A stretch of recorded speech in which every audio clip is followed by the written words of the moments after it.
Di dalam gua yang gelap, suara tajam beliung yang menghantam batu menggema. Seorang pemuda berambut putih berhenti saat melihat tetesan biru bercahaya bocor dari celah di langit-langit. Matanya membelalak penuh semangat. Dia akhirnya menemukan tujuannya. Dia dengan hati-hati meletakkan botol untuk menampung cairan yang jatuh, mengenali zat bercahaya itu sebagai tinta. Pemuda itu berterima kasih kepada kucing hitam kecil di bahunya. Nero mengakui penemuan itu hanya mungkin berkat dia. Dia memandang ke arah cahaya di pintu keluar gua, berpikir jika dia membawa tinta ini kembali, korps perintis mungkin akhirnya akan menerimanya. Dengan lega, dia berjalan keluar dari gua dan berdiri di tanah tandus kelabu, menatap ke arah kota metropolis besar yang bersinar di kejauhan. Di dalam kota yang terang itu, kerumunan bersorak menyambut kedatangan para pejuang elit yang dikenal sebagai kaloris yang berjalan dengan bangga dengan warna rambut yang cerah. Dua warga mengagumi para pejuang, membahas bagaimana tim itu berhasil mengalahkan makhluk raksasa lainnya. Mereka tahu bahwa selama para pahlawan ini ada, kota yang bersinar akan tetap aman. Namun, adegan beralih ke distrik bayangan yang lebih gelap dan suram. Sederet orang menunggu di luar sebuah gedung di mana papan buletin mengumumkan ujian masuk untuk korps perintis peringkat C, yang menyatakan bahwa siapapun yang memiliki warna diterima. Tiba-tiba, pemuda berambut putih itu dilempar keluar dengan kasar, jatuh terhempas ke tanah. Dua penguji menatapnya dari atas. Salah satunya berteriak bahwa tempat ini bukan untuk orang sepertinya. Pemuda itu berdiri dengan frustrasi, mengulurkan botol berisi tinta biru. Dia menuntut untuk tahu apa masalahnya, bersikeras bahwa tinta itu membuktikan kualifikasinya. Penguji itu menunjuk jarinya dengan tuduhan kepada pemuda itu dan menjelaskan kenyataan pahitnya. Dia ditolak karena dia tidak berwarna. Dia menjelaskan bahwa, di dunia ini, peran ditentukan sejak lahir dan mengejek pemuda itu karena tidak tahu diri. Penguji berambut merah itu melepaskan gelombang energi merah, menyebut pemuda itu tak berwarna sialan. Protagonis berambut putih itu tersentak, mengerang kesakitan saat energi itu menyapunya. Berdiri di puncak tangga, penguji itu menceramahi pemuda yang berlutut itu tentang para perintis. Dengan ekspresi sombong, dia menyatakan bahwa hanya orang-orang terpilih seperti dirinya yang mampu menjadi seorang perintis. Penguji itu menjelaskan bahwa tanah hitam di luar kota adalah tempat di mana yang lemah tidak dapat bertahan hidup, lanskap mengerikan yang ditelan kegelapan dan dipenuhi dengan binatang buas berbahaya yang dikenal sebagai makhluk. Dia memuliakan para perintis yang mempertaruhkan nyawa mereka untuk menjelajah, mengumpulkan sumber daya, dan melawan monster-monster ini demi umat manusia, mendapatkan gelar pahlawan. Kembali ke masa kini, penguji itu menatap dingin sang protagonis, menyatakan bahwa bagi orang yang tak berwarna, mencapai hal-hal seperti itu adalah mustahil. Dia menghina pemuda itu, menyuruhnya untuk tahu diri dan tetap melakukan pekerjaan rendahan.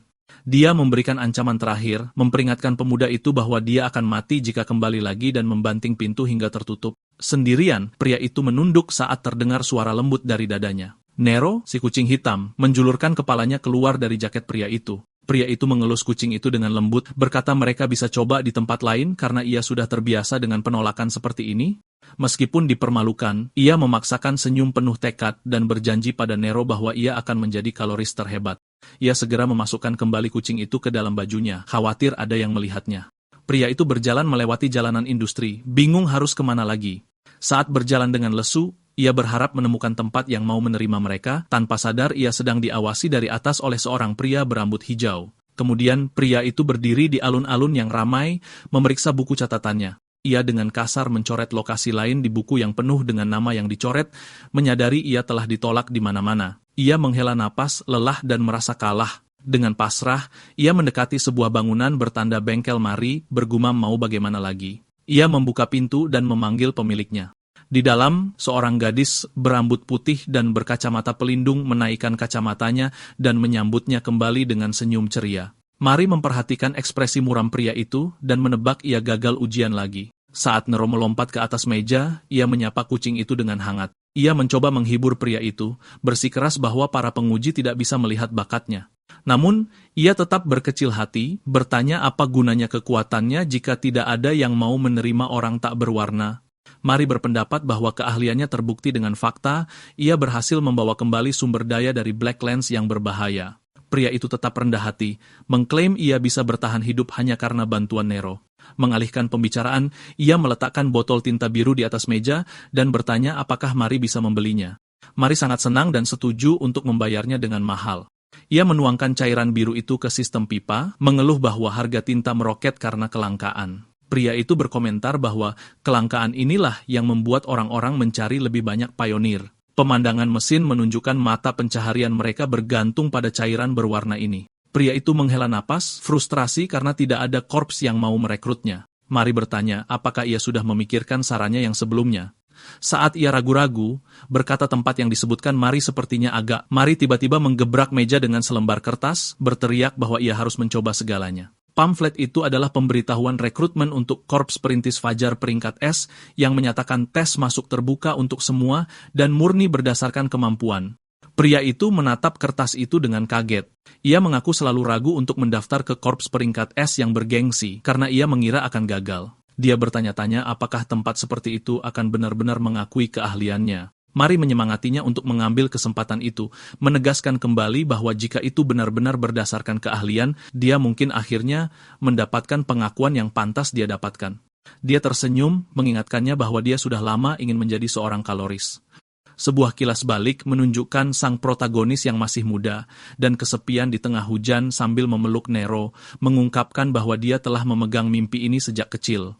Mari meyakinkannya bahwa dia akan selalu mendukungnya. Didorong oleh kepercayaannya, sang protagonis tersenyum dan memutuskan dia tidak bisa ragu-ragu lagi. Dia dengan mantap mengambil brosur rekrutmen itu. Dengan tekad yang baru, dia melambaikan tangan pada Mari dan meninggalkan bengkel. Berjalan melalui gang-gang sepi di distrik bayangan, sang protagonis menggenggam brosur itu, berpikir dia perlu mempersiapkan diri dengan matang untuk ujian. Tiba-tiba, dia berhenti saat Nero bereaksi terhadap kehadiran di belakang mereka. Sebuah suara dengan santai bertanya ada apa, dan sebuah tangan yang memegang tongkat kayu berujung bola hijau bercahaya muncul dari bayang-bayang. Pria berambut hijau yang telah memata-matainya mengarahkan tongkatnya langsung ke protagonis, sebuah bidikan sihir mengunci punggungnya. Tanpa ragu, dia menembakkan bilah energi hijau. Sang protagonis berbalik karena terkejut, tapi dia terlalu lambat. Ledakan energi itu menghantamnya dengan keras, membuatnya berteriak kesakitan. Saat dia ambruk, pria berambut hijau dan asistennya berdiri di atasnya. Penyerang itu mengejeknya, mengatakan bahwa meskipun dia menghindari tembakan mematikan, dia akan segera mati juga. Berdarah dan tidak bisa bergerak, sang protagonis terbaring di trotoar sementara penyerang dengan dingin berkomentar bahwa tidak ada yang peduli jika orang tak berwarna mati. Sang protagonis dengan lemah memanggil kucingnya. Melihat wajah Nero yang ketakutan mengintip dari pakaiannya, bocah itu menggunakan sisa tenaganya untuk menyuruh kucing itu lari. Adegan beralih ke area industri yang ditandai dengan peringatan situs pembuangan limbah tinta. Sang protagonis mengerang saat sadar kembali dan hanya melihat pria berambut hijau tersenyum menatapnya. Pria itu memegang kerahnya, menggantungnya di atas tong besar berisi lumpur hitam. Dia mengejek sang protagonis, mengatakan bahwa dia sial karena dilempar ke dalam saat masih hidup.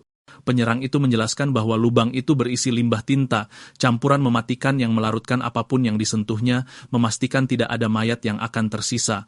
Ketakutan, sang protagonis meronta dan menuntut untuk tahu siapa pria ini dan mengapa dia diserang. Pria berambut hijau itu mengungkapkan bahwa dia dan rekannya terkejut sebelumnya saat memata-matainya.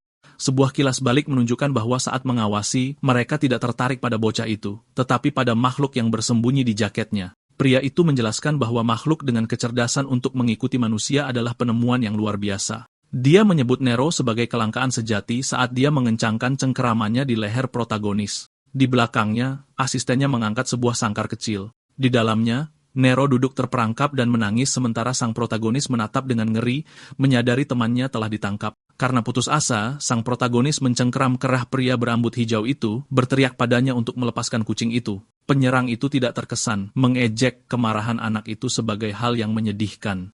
Matanya bersinar karena keserakahan. Dia menjelaskan bahwa makhluk itu terlalu berharga untuk pemilik tak berwarna dan akan dijual dengan harga mahal di pasar gelap. Dia dengan mudah mengalahkan anak itu, mencekiknya, dan mengangkatnya ke udara, menyeringai bahwa hewan peliharaan itu terlalu bagus untuknya. Saat dia tergantung tak berdaya, sang protagonis memarahi dirinya sendiri karena ceroboh di distrik bayangan. Dia merenungkan masa lalunya yang sepi, berpikir bahwa meskipun dia selalu menahan diskriminasi, dia benar-benar menolak kehilangan Nero, satu-satunya keluarganya, karena hal seperti ini. Dengan ledakan amarah, dia memperingatkan pria itu untuk tidak macam-macam dengannya dan mengencangkan cengkeramannya di lengan penyerang itu. Pria berambut hijau itu berhenti, menyadari sesuatu yang aneh. Ekspresinya berubah dari sombong menjadi kaget saat energi berderak di sekitar wajahnya. Aura hijau yang berputar-putar mengalir dari penyerang ke tangan sang protagonis, dan pria itu berteriak panik, merasakan sesuatu disedot paksa keluar dari tubuhnya. Ketakutan oleh sensasi yang tidak diketahui ini, pria itu dengan kasar mengibaskan anak itu, melemparkannya ke belakang ke dalam tong limbah tinta beracun. Penyerang itu menganggap pertemuan itu sebagai buang-buang waktu, sementara Nero menangis putus asa dari dalam sangkarnya. Para penjahat itu menyatakan mereka sekarang kaya dan menuju ke pasar gelap, mengabaikan air mata kucing itu. Jauh di bawah cairan hitam, sang protagonis melihat cahaya memudar, mendengar tangisan Nero semakin menjauh. Dia mencoba berenang, tetapi tubuhnya lumpuh. Saat kenangan melintas di depan matanya, dia bertanya-tanya apakah ceritanya akan berakhir di lubang gelap ini. Namun, sebuah visi tentang dirinya yang lebih muda yang sedang memeluk kucing itu muncul. Dia sadar, dia belum bisa menyerah karena dia masih punya janji yang harus ditepati. Jauh di dalam kehampaan, suara misterius bertanya kepada protagonis yang tidak sadar mengapa dia tidak melakukan apa-apa. Bingung, sang protagonis meminta suara itu untuk mengidentifikasi dirinya. Teks besar muncul di hadapannya memerintahkannya untuk menerimanya. Sederas pikiran menghujaninya, mendesaknya untuk menyelamatkan Nero dan menerima warna aslinya. Wajah protagonis menjadi tertutup bayangan saat suara itu menuntutnya untuk mengambil kembali kekuatannya. Sebuah tangan terulur dari pusaran cairan hitam yang berputar-putar. Sang protagonis berdiri diam saat sulur kegelapan menghilang di atasnya. Dia menatap tangannya, yang kini diselimuti energi hitam, bingung karena dia berada di dalam tinta. Ingatannya terfragmentasi, tetapi dia menyingkirkan pikiran-pikiran itu untuk fokus pada apa yang penting. Kini menjadi siluet bayangan dengan mata putih bersinar, dia mempertanyakan sudah menjadi apa dirinya. Suara rintihan pelan memecah kesunyian, menarik perhatian entitas itu. Dia mendongak dan melihat dua sosok buram berdiri jauh di atas, memegang sebuah sangkar kecil. Di dalamnya, Nero berteriak. Pemandangan temannya menyadarkan sang protagonis kembali ke dunia nyata, dan dia menegaskan harus menyelamatkan Nero. Dia mengulurkan tangan kegelapan ke arah para pria itu. Tiba-tiba, semburan energi hitam yang sangat besar meletus dari kedalaman. Pria berambut hijau dan asistennya mundur ketakutan, sambil berteriak. Mereka melihat ke bawah ke lubang pembuangan dan terkejut melihat genangan tinta mematikan telah lenyap, hanya menyisakan satu sosok gelap berdiri di dasarnya. Entitas itu, yang memancarkan aura mengerikan, mulai berjalan ke arah mereka. Pria berambut hijau itu gemetar ketakutan, matanya terbelalak tak percaya. Saat cakar bayangan raksasa turun ke arah mereka, dia tergagap bertanya-tanya apakah makhluk menakutkan ini adalah seekor monster. Akibat ledakan itu meninggalkan pemandangan kehancuran total di distrik bayangan. Seorang pria tua yang panik berteriak pada seorang petugas polisi. Bersikeras dia melihat sebuah tangan kecil tiba-tiba muncul entah dari mana, menyebabkan letusan energi gelap besar yang menghancurkan seluruh area. Saat debu mereda, petugas medis membawa pergi tubuh penyerang berambut hijau dan asistennya yang tidak sadarkan diri. Sekelompok orang yang baru datang mengamati para korban. Seorang pria berambut merah dan seorang wanita berambut biru menatap para pria yang terluka, menyadari bahwa para pionir peringkat B ini telah kehilangan warna mereka sepenuhnya.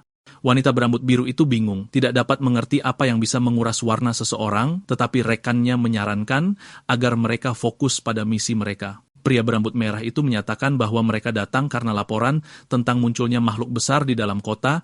Petugas polisi di lokasi tertegun menyadari bahwa dia sedang berbicara dengan seorang kaloris peringkat tinggi. Dia dengan gugup bertanya, mengapa individu elit seperti itu berada di distrik bayangan? Dan wanita berambut biru itu dengan sopan menjelaskan bahwa mereka ada di sana untuk menyelidiki. Pria berambut merah itu meminta untuk ditunjukkan lokasi ledakan, dan petugas yang terintimidasi itu memimpin jalan. Kedua penyelidik itu berdiri di depan kawah yang sangat besar. Pria berambut merah itu memeriksa puing-puing dan melihat noda-noda gelap sementara rekannya mengonfirmasi adanya jejak makhluk. Dia menunjukkan bahwa sangat tidak biasa bagi makhluk untuk tiba-tiba muncul di dalam kota, terutama di pinggiran, menjelaskan bahwa biasanya hanya hewan-hewan kecil yang ditemukan di dalam tembok kota. Melihat ke dalam lubang yang dalam, pria berambut merah itu bertanya-tanya apakah mereka sedang berhadapan dengan varian monster baru. Dia terlihat bosan tetapi serius, menyadari bahwa melacak entitas unik ini akan merepotkan karena tidak sesuai dengan pola biasa. Adegan beralih ke lanskap terpencil, di mana puing-puing menumpuk tinggi. Dalam kegelapan, seekor kucing mengeong. Kaye, yang terbaring dalam bayang-bayang, mengerang kesakitan. Dia merasakan lidah yang kasar, dan bangun mendapati Nero sedang menjilati rambutnya. Merasa sangat lega, Kak langsung memeluk Nero erat-erat, sangat senang karena kucing itu selamat.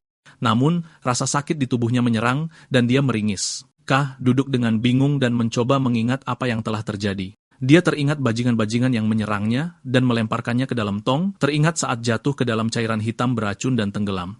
Matanya terbelalak kaget saat dia menyadari dirinya selamat. Dia mengangkat tangannya tak percaya, bertanya-tanya apakah hal yang mustahil telah terjadi. Dia menyentuh kepalanya dan merasakan sesuatu yang berbeda. Rambutnya, yang tadinya putih, kini menjadi hitam legam. Kaye mencengkeram rambut hitam barunya, menatap lurus dengan kebingungan total, tidak dapat memahami bagaimana dia masih hidup atau mengapa penampilannya berubah drastis. Berdiri dalam kegelapan yang pekat, Kaye melihat sekeliling, bertanya-tanya mengapa dia tidak bisa melihat apa-apa.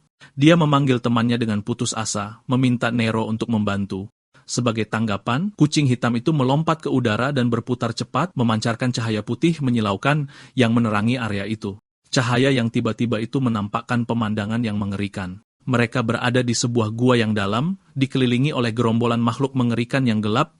Kaye menatap kaget, tergagap saat mencoba memahami di mana mereka berada. Dia menyadari dengan ngeri bahwa mereka berada di Blacklands, tanah tandus yang terpencil jauh di luar kota. Dia ingat area ini, Black Forest, sangat mematikan sehingga hanya pionir peringkat B yang diizinkan masuk. Menyadari para monster mengerumuni mereka, Kaye panik. Dia berteriak agar Nero mengikutinya dan segera melarikan diri. Kucing yang bersinar itu terbang di sampingnya, menerangi jalan saat Kaye berlari menyelamatkan diri. Dia nyaris tidak bisa menghindari ular raksasa seperti bayangan, berseru bahwa situasinya sangat berbahaya. Meskipun berbahaya, Kaye berterima kasih pada Nero atas cahayanya saat mereka berlari kencang melewati hutan yang gelap. Mereka memanjat tebing berbatu untuk melarikan diri dari binatang buas yang mengejar mereka, dan Kaye mengikuti cahaya Nero saat mereka melompat turun ke jurang yang dalam untuk menjaga jarak dari gerombolan itu. Saat berlari, ekspresi Kaye berubah dari takut menjadi bingung, saat dia menyadari sesuatu yang aneh tentang kondisi fisiknya. Dia melihat dadanya di mana energi gelap memancar dan menyadari tubuhnya terasa luar biasa. Dia menyadari dengan terkejut bahwa bahkan setelah berlari begitu lama, dia tidak lelah sama sekali. Dia melompati jurang yang lebar dengan sangat mudah, menyadari dia bergerak lebih cepat dan lebih lincah dari sebelumnya. Dia mendarat dengan mantap, terpana oleh kesadaran bahwa tubuhnya dipenuhi dengan energi misterius yang baru. Nero merasakan bahaya lebih dulu, telinganya menajam saat dia menyadari ada ancaman yang mendekat. Makhluk bayangan ganas seperti serigala menerjang K, membuatnya lengah. Kaye terlambat menyadari bahwa kuda-kuda bertahannya lemah dan dia tidak bisa menahan serangan itu. Yakin akan mati, dia memejamkan matanya erat-erat dan bersiap untuk digigit. Gigi monster itu mencengkeram lengan K dengan keras, tapi bukannya merobek kulit, suara retakan keras menggema. Gigi binatang buas itu hancur total saat berbenturan, membuat makhluk itu kebingungan. K membuka matanya, terkejut mendapati dirinya masih hidup. Serigala bayangan itu, yang kini ompong dan ketakutan, merintih dan mundur ke semak-semak. Kaye memeriksa lengannya dan menyadari dia baik-baik saja tanpa ada goresan sedikit pun. Dia menatap tangannya dengan tidak percaya, berpikir serangan seperti itu seharusnya fatal.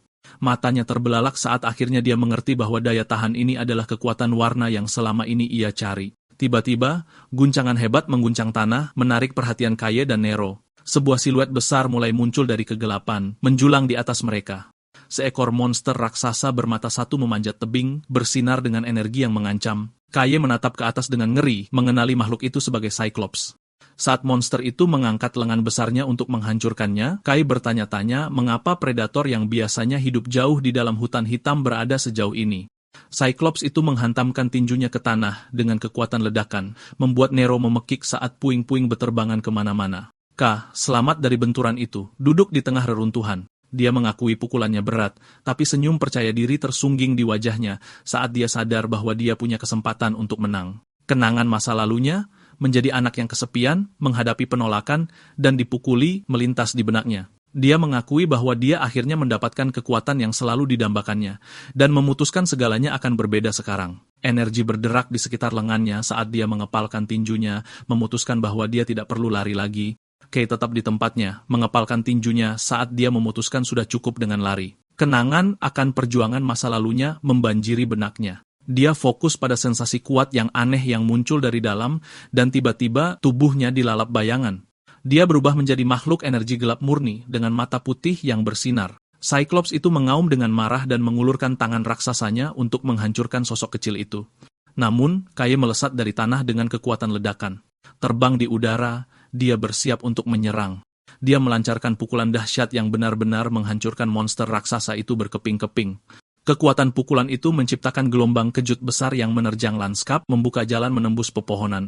K melayang di udara dikelilingi oleh puing-puing musuhnya. Dia tetap dalam wujud transformasinya sejenak, tapi kemudian matanya terbelalak saat menyadari ada sesuatu yang berubah. Energi gelap itu tiba-tiba menghilang, dan dia mendapati dirinya melayang tinggi di atas pemandangan yang subur di bawah matahari yang cerah. Dia menatap ke bawah dengan takjub pada hutan yang hidup dan air terjun di bawahnya, terpesona oleh warna-warni alam yang cerah di sekelilingnya. Sama cepatnya, dengan saat kekuatan itu datang, kekuatan itu pun lenyap dan rambutnya kembali menjadi putih. Dia menatap ke bawah dengan bingung. Kepanikan muncul saat dia menyadari gravitasi mulai bekerja dan dia tak berdaya di udara. Berteriak ketakutan, dia jatuh dengan cepat ke arah pepohonan dan menabrak hutan di bawahnya. Kaye menyeret dirinya keluar dari puing-puing sisa kejatuhannya sementara Nero melayang di atas, tampak khawatir. Kaye jatuh berlutut terengah-engah saat energi gelap yang menyelimutinya mulai menguap seperti asap. Dia menyadari dengan ngeri bahwa warnanya memudar dengan cepat. Kepanikan melanda saat Kaye memahami kelemahan dari kemampuan barunya. Dia menyadari bahwa semakin sering dia menggunakan kekuatan dahsyat ini, semakin cepat kekuatan itu terkuras dari tubuhnya, dan dengan begini dia akan menjadi tidak berdaya. Tiba-tiba, dunia di sekelilingnya menjadi gelap gulita, dan suara misterius bergema di benaknya, bertanya apa yang dia tunggu. Suara itu memerintahkannya untuk bertindak, menunjukkan bahwa mangsanya ada tepat di depannya dan mendesaknya untuk segera memakannya. Kaye menatap sisa-sisa Cyclops yang berserakan yang baru saja dia kalahkan. Suara itu memanipulasinya, bertanya apakah dia ingin hidup dan memerintahkannya untuk hanya mengulurkan tangan. Lelah dan berkeringat, Kaye berjuang untuk tetap sadar. Dia tampak putus asa saat suara itu terus menuntutnya untuk menggunakan tangannya. Matanya bersinar redup saat dia berjuang untuk bertahan hidup. Sambil gemetar, dia mematuhi perintah naluriah itu dan mengulurkan tangannya ke arah sisa-sisa monster. Kaye meletakkan tangannya dengan kuat di atas bangkai Cyclops. Seketika, sebuah teknik gelap aktif, dan dia mulai menyerap energi bayangan yang tersisa di tubuh monster itu. Nero menyaksikan dengan mata terbelalak kaget saat pemiliknya melakukan tindakan mengerikan ini. Pilar cahaya hitam raksasa meletus dari hutan, menembus langit saat Kaye sepenuhnya menyerap energi itu. Saat cahaya memudar, Kaye terengah-engah, kelelahan perlahan meninggalkan tubuhnya. Dia bersandar pada sebuah batu, rambutnya kembali hitam, dan energinya pulih. Dia menatap ke langit, menghela napas lega, menyadari bahwa dia akan bertahan hidup. Kembali ke bengkel Mari, hari tampak damai. Di dalam, Mari sedang mengerjakan sebuah cetak biru. Ketika lonceng pintu menarik perhatiannya, dia mendongak untuk melihat sosok siluet misterius dalam jubah compang-camping berdiri di ambang pintu. Mencoba untuk sopan, Mari menyambut orang asing itu dengan senyuman, meskipun ia sudah gemetar karena gugup. Dia bertanya apakah mereka punya permintaan khusus, tetapi sosok berkerudung itu hanya berdiri di sana memancarkan aura gelap. Orang asing itu mengambil langkah berat ke depan. Mari, yang sekarang terlihat jelas gugup, memanggilnya sambil menunjukkan bahwa ia terlihat mencurigakan. Ketika dia terus mendekat, dia panik dan mengambil kunci pas besar, memperingatkannya bahwa dia akan menyerang jika dia mendekat. Sosok itu tiba-tiba menyerbu ke arahnya, membuat Mari berteriak ketakutan dan memejamkan matanya erat-erat. Namun, penyusup itu berhenti dan menarik kembali kerudungnya, memperlihatkan senyuman yang familiar. Dia menyuruhnya untuk tenang. Kaye menunjukkan wajahnya sambil menggaruk kepalanya dengan malu-malu. Dia memberitahunya bahwa ini hanya dirinya, meskipun ia mengakui bahwa ia sendiri hampir tidak mengenali dirinya sekarang. Mari melepaskan kuda-kuda bertahannya. Matanya terbelalak kaget. Dia tergagap, tidak bisa memproses perubahan drastis pada penampilannya. Suaranya menggema di luar saat dia berteriak tidak percaya, menuntut untuk tahu apa yang terjadi pada penampilannya. Mari gemetar, mencengkeram pipa logam karena takut saat menghadapi sosok berkerudung itu. Tiba-tiba, rasa takutnya berubah menjadi amarah yang meledak-ledak. Dia mengeluarkan palu dan kunci pas, berteriak bahwa dia tidak akan memaafkan bajingan yang menyakitinya. Dia mengayunkan peralatan itu dengan liar, berteriak bahwa mereka pantas kepalanya dihancurkan, sementara Kai dengan panik mencoba menenangkannya, meyakinkannya bahwa dia baik-baik saja. Menyadari itu benar-benar dia, Mari meletakkan kunci pas, mengakui dia terbawa emosi karena ketakutan setelah kehilangan kontak dengannya. Ekspresinya melunak menjadi senyuman lega, dan dia memberitahu Kaye bahwa dia senang Kaye selamat. Kaye meminta maaf karena telah membuatnya khawatir. Dalam hati, Kaye merenungkan keanehan situasinya, berpikir bahwa selamat dari jatuh ke dalam tinta beracun dan mendapatkan warna adalah hal yang luar biasa. Dia menyuarakan kekhawatirannya kepada Mari, mencatat bahwa warna barunya adalah hitam, yang diasosiasikan dengan monster, dan bertanya-tanya apakah orang akan memandangnya dengan buruk. Namun, dia dengan cepat menepis kekhawatiran itu, memutuskan bahwa yang penting adalah dia akhirnya memiliki kesempatan untuk menjadi seorang kalorist. Dia menyatakan akan langsung pergi ke ujian masuk Korps Perintis, dan berterima kasih kepada Mari atas bantuannya. Kai lalu dengan malu-malu bertanya apakah dia bisa meminjam beberapa pakaian, berjanji akan mengembalikannya. Mari terlihat kesal, menghela napas, dan bertanya berapa kali lagi dia akan memohon. Namun, dia tersenyum hangat, menyuruhnya menganggapnya sebagai investasi untuk calon koloris di masa depan. Dia tiba-tiba meraih tangan Kaye dan menariknya, menyuruhnya untuk mengikutinya. Kaye terlihat terkejut saat Mari dengan ceria mengumumkan bahwa dia punya barang yang sempurna untuknya. Adegan beralih ke kerumunan besar calon perintis yang berbaris menaiki tangga sebuah bangunan besar seperti Koloseum. Di dalam, ratusan peserta berkumpul di lantai yang ditandai dengan platform persegi putih besar untuk bersiap menghadapi ujian. Di antara kerumunan, sekelompok 3 pria mengobrol dengan gugup. Seorang pria berambut biru dengan nomor 183 di dadanya mencoba menenangkan temannya yang cemas. Temannya yang berambut merah muda mengungkapkan ketidakpercayaannya bahwa mereka telah berhasil sejauh ini, bersiap untuk mengikuti ujian Korps Perintis Fajar yang bergengsi. Grup peringkat S ini dikenal karena pencapaiannya dalam menjelajahi tanah hitam berbahaya yang terdiri dari para kaloris terampil yang dipandang sebagai harapan kota yang bersinar. Namun, para kandidat khawatir karena banyak saingan kuat yang telah berkumpul. Kelompok itu melihat seorang wanita dengan rambut pirus panjang, yang dikabarkan adalah putri dari keluarga Kaler terkenal, berdiri di samping seorang pria yang mengenakan topi kupluk. Mereka juga melihat bintang-bintang baru lainnya, seperti seorang anak laki-laki dengan rambut merah muda dan kacamata serta seorang pria bertopeng gas. Meskipun ada para pesaing ini, kelompok itu setuju bahwa ada satu orang yang paling menarik perhatian. Mereka melihat ke arah seorang pemuda dengan rambut hijau, acak-acakan dan mata yang tajam. Ini adalah Gael, sang pedang Gael, dan orang-orang percaya dia dijamin akan lulus. Rumor mengatakan dia cukup kuat untuk menangani makhluk berbahaya sendirian. Namun, dia juga terkenal karena sifatnya yang kejam dan kasar, yang kabarnya membuatnya dikeluarkan dari korps sebelumnya. Pria berambut biru nomor 183 tertawa dengan angkuh, mengklaim dia tidak takut pada orang seperti Gael. Tiba-tiba, bayangan gelap menimpanya. Gael muncul tepat di belakang pria yang sombong itu, menantangnya untuk mengatakannya lagi. Pria berambut biru itu membeku ketakutan saat Gael menatap mereka dengan jijik, menyebut mereka bocah konyol. Gael berjalan pergi, mendesah kecewa. Dia mengeluh bahwa meskipun ini adalah ujian peringkat S, persaingannya sangat rendah. Saat dia memandang para peserta, dia secara mental mencoret mereka semua, berpikir tidak ada satupun yang menonjol di antara mereka. Namun, matanya menyipit saat melihat satu pengecualian, gadis berambut pirus itu. Dia mengidentifikasinya sebagai Elikayan, putri kedua dari keluarga Sian. Gael menyeringai, mengakui bahwa dia setidaknya cukup pantas untuk diperhatikan. Saat dia mengulurkan tangan ke arah kerumunan dalam imajinasinya, dia bertanya-tanya dengan antisipasi bagaimana reaksi mereka semua terhadap ujian yang akan datang.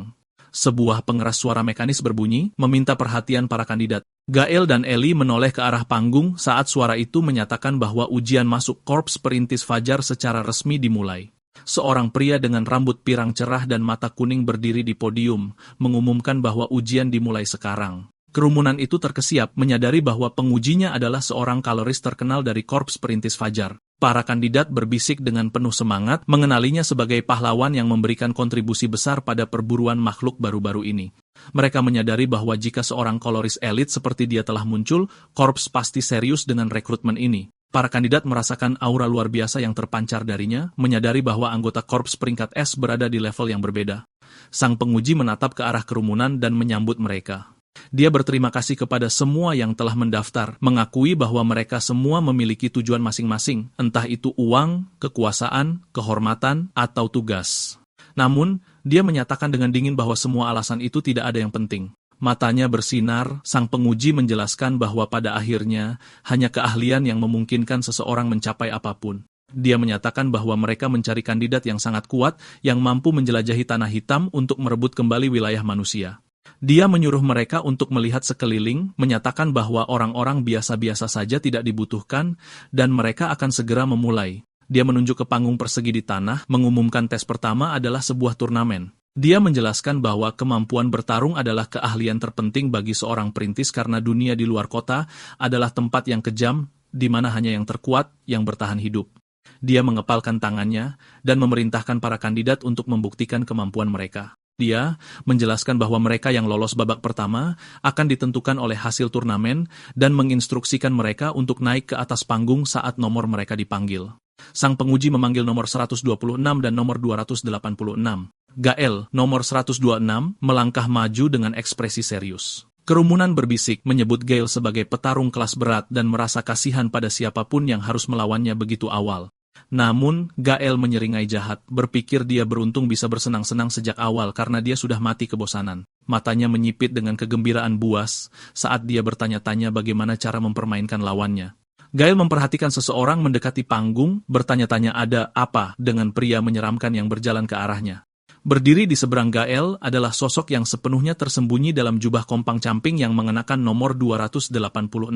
Gael menganalisisnya, berpikir bahwa kuda-kuda sosok berkerudung itu terlihat canggung dan lemah.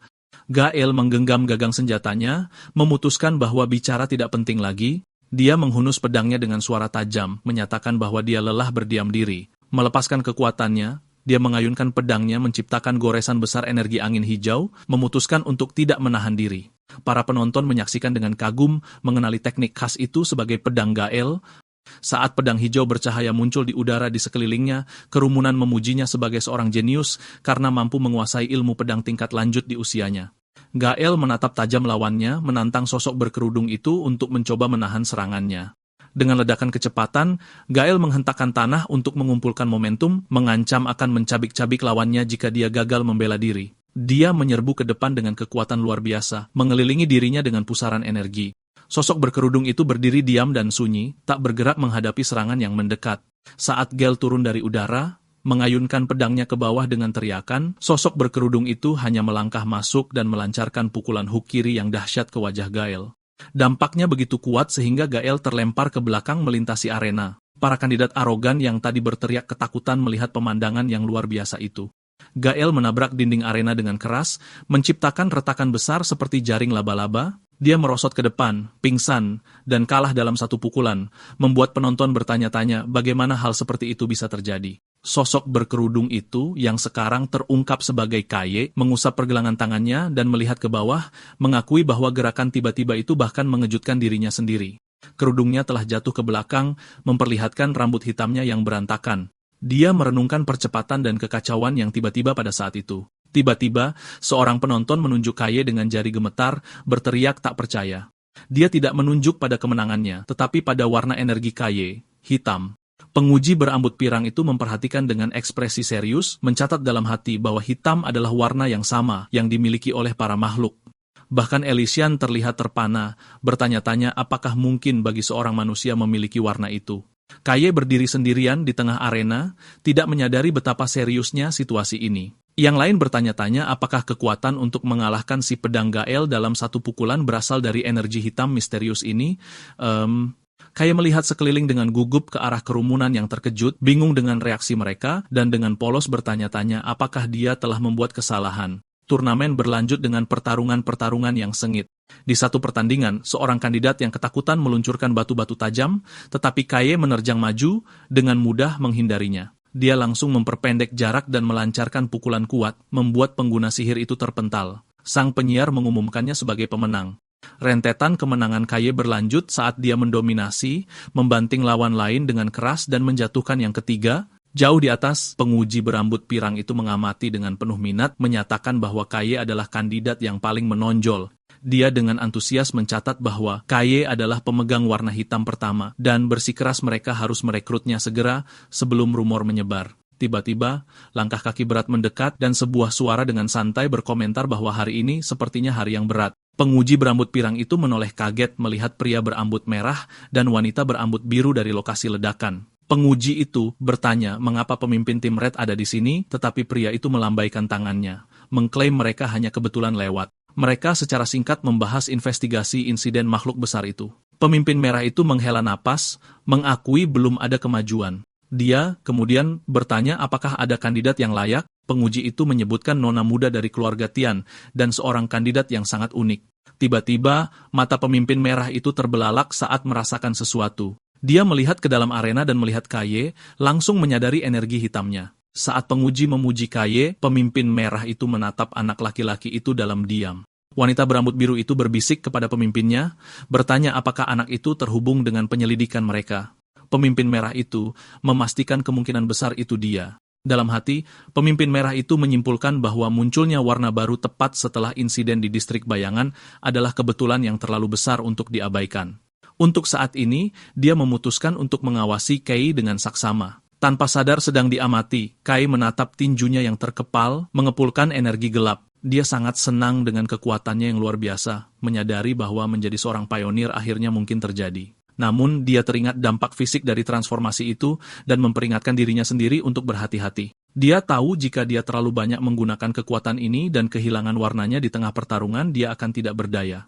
Gelombang besar energi beku meledak dari arena, menciptakan dinding es. Eli Kayan berdiri dengan tenang di tengah kabut dingin. Penyiar mengumumkan nomor 17 sebagai pemenang, mengungkapkan bahwa dia telah mengurung lawannya di dalam balok es padat. Para penonton, termasuk Kai, menyaksikan dengan takjub, berkomentar bahwa warna keluarga Tsaiyan selalu mengesankan. Saat Eli menuruni tangga, Kai memperhatikannya, bertanya-tanya bagaimana ada orang yang bisa mengalahkan sihir sehebat itu. Tiba-tiba, Eli berhenti saat melewati Kai, menatap lurus ke arahnya dengan tatapan tajam dan penuh rasa ingin tahu. Mata birunya menyipit curiga saat dia mengamatinya dengan saksama. Tanpa sepatah kata pun, dia berbalik dan terus berjalan, membuat Kai bingung. Penyiar mengatakan bahwa ujian pertama telah selesai. Penguji berambut pirang itu berdiri di podium dan berterima kasih kepada semua orang atas kerja keras mereka. Dia menjelaskan bahwa karena mereka terlambat dari jadwal, mereka akan langsung melanjutkan ke tes berikutnya. Dia menyuruh para kandidat yang gagal untuk pergi, dan mereka berjalan pergi dengan lesu. Penguji berambut pirang itu mulai mengumumkan tes berikutnya, tetapi terganggu oleh sebuah tangan di bahunya. Pria berambut merah itu melangkah maju dengan senyum percaya diri, mengambil alih. Dia menatap para kandidat yang tersisa dan menyatakan bahwa ujian kedua akan dipimpin langsung olehnya. Para kandidat menengadah dengan kaget, menyadari siapa yang berdiri di hadapan mereka, Caloris Red. Dia adalah salah satu kaloris terkuat di kota cemerlang, terkenal karena merebut kembali tanah hitam. Namun, para kandidat ketakutan. Teringat rumor bahwa kekuatan penghancurnya begitu dahsyat sehingga sekutu pun ragu untuk bekerja dengannya, dan bahwa saat dia yang bertanggung jawab atas ujian, tidak ada yang pernah lulus. Penguji berambut pirang itu menatap Caloris Red dengan cemas, bertanya apakah dia yakin, dan memperingatkan bahwa kapten akan memarahinya karena mengubah format ujian. Red menertawakannya, menyatakan bahwa dia sudah biasa diomeli setiap hari. Dia mengumumkan bahwa tesnya sederhana dan menyuruh para peserta untuk bertahan saat tubuhnya meledak dalam api besar. Gelombang api raksasa menerjang ke arah para peserta yang ketakutan, membentuk penghalang bola api di sekitar setiap orang, menjebak mereka. Para kandidat panik saat mereka diselimuti oleh panas yang menyengat. Red menjelaskan bahwa dia telah menciptakan kembali lingkungan dari suatu wilayah tertentu dan mengatakan bahwa suasananya akan menjadi sangat panas. Dia menggambarkan bahwa Blacklands penuh dengan lingkungan ekstrim di mana manusia hampir tidak bisa bertahan hidup. Dia meremehkan tes saat ini, mengklaim panas ini tidak lebih dari kompor yang hangat. Dengan ekspresi serius, Red menegaskan kembali bahwa jika mereka bertahan, mereka lulus. Namun, matanya menyipit dengan dingin, saat dia menambahkan bahwa siapapun yang tidak mampu menahan panas ini tidak pernah memiliki kualifikasi untuk menjadi seorang pionir. Di dalam bola api, para kandidat menderita. Seorang pria menyadari dia tidak bisa menggores penghalang itu sementara yang lain berteriak kesakitan. Mereka bertanya-tanya dengan ngeri, tempat seperti neraka macam apa Blacklands itu jika ini saja dianggap ringan. Sambil mengamati dari samping, penguji berambut pirang itu mencatat bahwa, meskipun ada rumor, keahlian Red tidak tumpul. Dia mengagumi kendali Red yang luar biasa, mengamati bagaimana dia langsung menutupi begitu banyak orang. Dia mengakui bahwa kekuatan ini adalah yang diharapkan dari seseorang di puncak. Tiba-tiba, suara retakan yang keras membelah udara. Red dan asistennya menoleh saat salah satu penghalang api berubah menjadi biru dan retak. Gelombang besar energi es meledak keluar, menghancurkan bola api itu. Di tengah pecahan es yang berjatuhan, Eli Qian berdiri tegak setelah berhasil bebas. Red menatapnya, mengakui bahwa ini cukup bagus. Dia berpikir bahwa meskipun kekuatan keluarga Qian adalah penangkal alami api, kekuatannya sendiri biasanya cukup kuat untuk mengatasi keuntungan itu. Menatap wanita muda itu, Red menyimpulkan dia mungkin benar-benar pantas disebut sebagai anak ajaib sejati. Red bertanya-tanya tentang kandidat lain yang mereka minati. Di dalam bola apinya, Kai tampak berdiri diam. Red mengamatinya, mencatat bahwa tidak seperti gadis itu, anak laki-laki ini tidak menerobos keluar. Dia mengakui bahwa dia tidak berharap banyak darinya. Namun, di dalam penghalang, Kai panik, berteriak dalam hati bahwa dia dalam masalah besar. Dia menyadari telah menggunakan terlalu banyak kalornya saat bertarung dengan si pedang Gael. Dia menatap tangannya dengan ngeri, menyadari energi hitamnya bocor dan terkuras lebih cepat di dalam panas. Kai membayangkan masa depan yang menakutkan di mana kekuatannya habis. Dia tahu, jika terungkap bahwa dia colorless, dia kemungkinan besar akan dijadikan bahan eksperimen. Putus asa, dia dengan panik mencari solusi, bertanya-tanya apakah dia bisa menyerap sesuatu untuk mengisi kembali energinya. Dia menatap dinding api yang menyala-nyala. Dia pun tersadar. Karena penghalang itu terbuat dari kemampuan warna, dia bertanya-tanya apakah dia bisa menyerapnya. Dia melihat tangannya, mengakui bahwa dia tidak tahu batas kekuatan penyerapannya. Merasa tidak punya waktu untuk berpikir, dia memutuskan untuk mencari tahu. Dia mengulurkan tangan dan menyentuh dinding api yang berputar-putar. Seketika, reaksi dahsyat terjadi dan Kaye terkejut karena penyerapan langsungnya berhasil. Penghalang api mulai melengkung dan berputar, menarik perhatian para kandidat di dekatnya. Pusaran energi hitam besar menyembur dari Kaye, menyedot api merah ke tangannya. Dari podium, Red dan penguji berambut pirang menatap ke bawah, terpana, dan tidak bisa memahami apa yang mereka lihat. Red berkeringat dingin, memaksakan senyum sambil berkata bahwa mereka telah menemukan orang gila yang sesungguhnya. Di arena, K, berdiri di tengah energi yang menghilang, terlihat sangat kuat dengan aura merah dan hitam berputar-putar di sekitar tangannya. Seluruh arena jatuh dalam keheningan yang mencekam. Namun, di dalam hati, K panik lagi. Dia memaksakan senyum sambil berpikir ini seharusnya tidak terjadi. Dia menyadari dengan menyesal bahwa dia tidak sengaja terlalu menarik perhatian. Eli Kayan berdiri terpaku, bertanya-tanya apakah dia sedang berhalusinasi saat menatap pemuda yang diselimuti energi gelap. Dia menatap Kaye dan bertanya-tanya apakah hitam adalah warna yang bisa dimiliki manusia, menyadari ini adalah sesuatu yang belum pernah terjadi sebelumnya. Rasa cemas menyelimutinya saat dia memperhatikannya. Kenangan akan tekanan untuk menjadi yang terbaik melintas di benaknya. Dia terpaksa mengakui bahwa Kaye memang sangat kuat. Dia sadar bahwa bahkan dengan kekuatan penuhnya, dia tidak bisa menjamin kemenangan. Saat Kaye berjalan pergi, Eli berpikir ada sesuatu tentang dirinya yang tidak bisa dijelaskan hanya dengan kekuatan. Bertanya pada dirinya sendiri siapa dia sebenarnya. Dia dengan cepat menggelengkan kepala mencoba menepis pikiran yang mengganggu itu. Kaloris Red mendekati Kaye dan dengan santai merangkul bahunya, mengatakan kepadanya lain kali tidak akan seperti ini. Red tersenyum, mengatakan bahwa kemampuan hitam untuk menyedot segalanya itu liar, dan dia tidak bisa menahan rasa penasarannya. Dia membawa Kaye pergi, menyarankan agar mereka berbicara secara pribadi untuk melindungi privasi Kaye sambil memuaskan rasa ingin tahunya sendiri. Kaye, yang berkeringat gugup, bertanya tentang status ujiannya. Red meyakinkannya bahwa dengan tingkat kekuatan seperti itu dia jelas lulus. Kaye tertegun, menyadari bahwa menarik begitu banyak perhatian ternyata menguntungkannya. Dia diliputi emosi, berpikir bahwa dia akhirnya mencapai mimpinya untuk menjadi seorang pionir. Tiba-tiba, penguji pirang itu membentak Red karena bertindak sendiri. Red menertawakannya, meminta rekannya untuk mengabaikannya kali ini saja. Penguji itu menghela napas dan mengumumkan bahwa meskipun ada gangguan, ujian akan tetap berlanjut. Dia menjelaskan bahwa nomor 17, Eli, telah lulus karena dia menghancurkan penghalang, tetapi kandidat lain akan menjalani tes tambahan. Eli mengabaikan pengumuman itu. Tatapannya terpaku pada terowongan gelap tempat Red membawa Kai pergi. Adegan beralih ke lingkungan industri. Red berdiri di luar mobil bersama Kai sementara penyelidik berambut biru duduk di kursi pengemudi. Red menyuruhnya menunggu. Kai melihat sekelilingnya, dan ekspresinya berubah menjadi sangat terkejut. Dia menatap pemandangan reruntuhan dan kehancuran yang luas, menyadari dengan ngeri bahwa Red telah membawanya kembali ke lokasi persis tempat dia jatuh ke dalam limbah tinta. Kaloris Red memandangi reruntuhan yang hancur, berkomentar bahwa itu adalah tempat yang buruk. Dia menjelaskan bahwa insiden besar terjadi di sini yang membuat Kai membeku. Red menceritakan bahwa untuk pertama kalinya dalam sejarah, 2 pionir ditemukan benar-benar terkuras dan tak berwarna.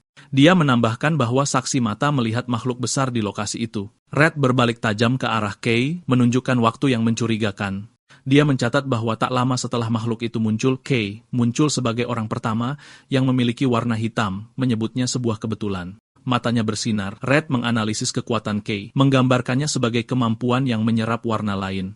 Kay berkeringat gugup saat Red menatapnya tajam, menyatakan ini adalah kemampuan yang sama sekali asing. Dalam hati, Kai panik, menyadari Red mencurigai hubungannya sejak awal. Dia dengan panik bertanya-tanya apakah dia bisa lari, tetapi melihat aura pria itu yang luar biasa, dia sadar mustahil untuk melarikan diri dari seorang pahlawan. Tiba-tiba, Red tertawa, memecah ketegangan. Dia melambaikan tangannya, mengakui bahwa dia hanya menguji Kai, tetapi mengeluh bahwa reaksi jujur Kai menghilangkan kesenangannya. Kai menatapnya dengan bingung. Red menjelaskan bahwa meskipun pekerjaan resminya adalah menyelidiki insiden itu, dia secara pribadi lebih tertarik pada kemampuan unik Kaye. Red menjelaskan bahwa kekuatan warna biasanya tidak bisa bercampur sama sekali. Namun, dia mengamati bahwa kemampuan Kaye tampaknya mengabaikan aturan-aturan itu. Dia mengingat ujian kedua, menunjukkan bahwa K jelas tidak bisa mengendalikan kekuatannya saat itu. K tergagap mencoba menjelaskan, tetapi Red memotongnya. Tubuh Kaloris itu mulai bersinar dengan energi merah, dan dia menyatakan bahwa mereka perlu melakukan tes. K menatapnya dengan bingung.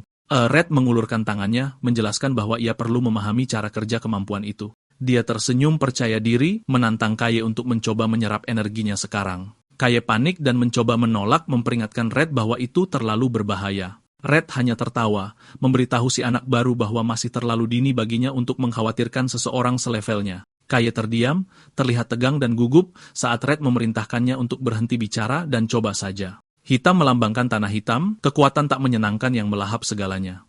Red berpikir membiarkan kemampuan berbahaya seperti itu tidak diawasi tidak bisa diterima karena bisa mengguncang fondasi kota yang bersinar. Sebuah rahasia kelam terlintas di benaknya. Orang-orang belum mengetahuinya, tetapi makhluk humanoid itu ada. Ia, dalam hati, memperingatkan Kaye bahwa jika dia pernah menghadapi mereka, atau lebih buruk lagi menjadi salah satunya, sang Koloris mungkin harus melenyapkannya.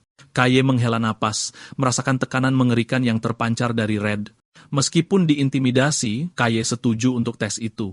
Dia meraih pergelangan tangan Red dengan gugup, meminta konfirmasi bahwa jika terjadi sesuatu yang salah, itu bukan salahnya, sementara energi gelap bangkit dari tubuhnya. Saat mereka bersentuhan, gelombang kejut energi mendistorsi udara. Kaye terkesiap saat energi merah dengan ganas melonjak ke lengannya, kontras dengan aura hitamnya sendiri. Dia menyadari telah membuat kesalahan. Ledakan api dahsyat meletus dari titik kontak, menyebabkan Kaye berteriak kesakitan. Di dalam kobaran api, dia berteriak agar Red berhenti, mengakui bahwa dia tidak bisa mengendalikan kekuatannya dan rasanya seperti lahar cair mendidih di dalam dirinya. Dalam penglihatannya, Red muncul sebagai siluet seperti dewa yang menjulang tinggi dari api murni, menegaskan mengapa dia adalah seorang pahlawan. Red berdiri dengan tenang di dalam api, mengamati. Dia memperhatikan bahwa energi hitam Kaye menyedot kekuatannya tanpa henti, seolah-olah kelaparan. Dia menyadari bahwa karena kekuatan Kaye belum matang, individu yang kuat dapat menahan penyerapannya, tetapi kemampuan ini akan langsung berakibat fatal bagi kebanyakan orang biasa. Saat api berputar, mata Red menyipit dengan rasa ingin tahu yang lebih dalam. Dia berpikir apa yang mereka lihat selama ujian bukanlah kemampuan penuhnya. Dia memutuskan ingin tahu bukan hanya bagaimana Kaye menyerap warna, tetapi juga bagaimana warna yang diserap itu digunakan. Situasi memanas saat energi di antara keduanya bereaksi dengan hebat. Red memperhatikan saat energi hitam dari lengan Kaye mulai melengkung dan menajam, bercampur dengan aura merah. Tiba-tiba, ledakan dahsyat energi merah dan hitam meledak keluar. Red terdorong ke belakang oleh ledakan itu. Dia menatap kaget pada sosok yang muncul dari asap. Kaye telah berubah wujud sebagian. Sisi kanan tubuhnya kini terbungkus, zirah iblis bergerigi dari energi merah dan hitam yang memadat. Red menggertakkan giginya, menyadari wujud ini terasa familiar dan menakutkan. Saat melihat tangan bercakar mengerikan dan mata yang bersinar, Red mengakui dalam hati kalau dia akan percaya sedang melihat sesosok makhluk. Kemiripan itu mengonfirmasi kecurigaannya, dan dia menyadari dengan pasti bahwa Kaye berada di balik insiden di mana para pionir lain kehilangan warna mereka. Kaye berjuang untuk tetap sadar. Red memutuskan prioritasnya adalah keselamatan dan bertekad untuk memadamkan api sebelum Kaye mengamuk. Dia memunculkan bola api, bersiap untuk menaklukkan Kaye dengan paksa.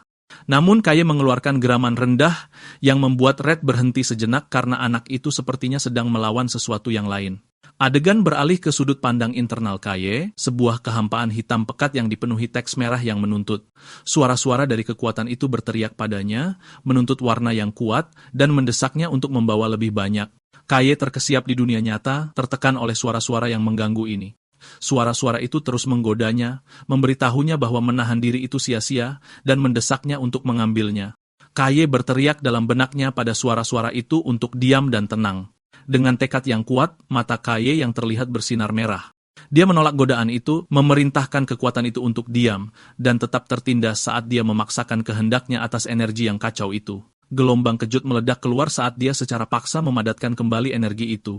Zirah bergerigi itu menghilang, membuat Red menatap dengan ekspresi benar-benar terkejut. Kaye terengah-engah karena kelelahan. Red menatapnya, terkesan dan tertegun, bertanya apakah anak baru itu benar-benar berhasil menekan kekuatan luar biasa itu sendirian. Kaye terengah-engah, jantungnya berdebar kencang.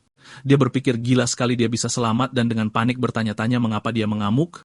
Dia melirik ke atas dengan gugup, takut dia kehilangan kendali di depan seorang kolorist. tahu bahwa dia perlu memahami kemampuannya, dia dengan ragu mendekati pria yang lebih tua itu. Akan tetapi, Red justru terlihat senang. Dia mengaku lengah karena kekuatan yang diserap Kaye lebih kuat dari yang dia duga, tetapi dia menyeringai dan menyatakan eksperimen itu berhasil karena menyenangkan. Dia memberitahu Kaye bahwa jika ingin mencapai sesuatu, dia harus berani mengambil risiko. Red memutuskan itu sudah cukup untuk tesnya, tapi kemudian berhenti dan berkata ada satu hal lagi. Dia mengingatkan Kaye bahwa dialah penyelidik yang ditugaskan untuk insiden penghancuran di tempat ini, dan tugasnya adalah menemukan pelakunya. Dengan senyum tenang namun mengancam, dia menunjukkan bahwa orang di depannya terlihat seperti tersangka yang sempurna. Kaye membeku, wajahnya pucat karena panik. Red menjelaskan gawatnya situasi ini.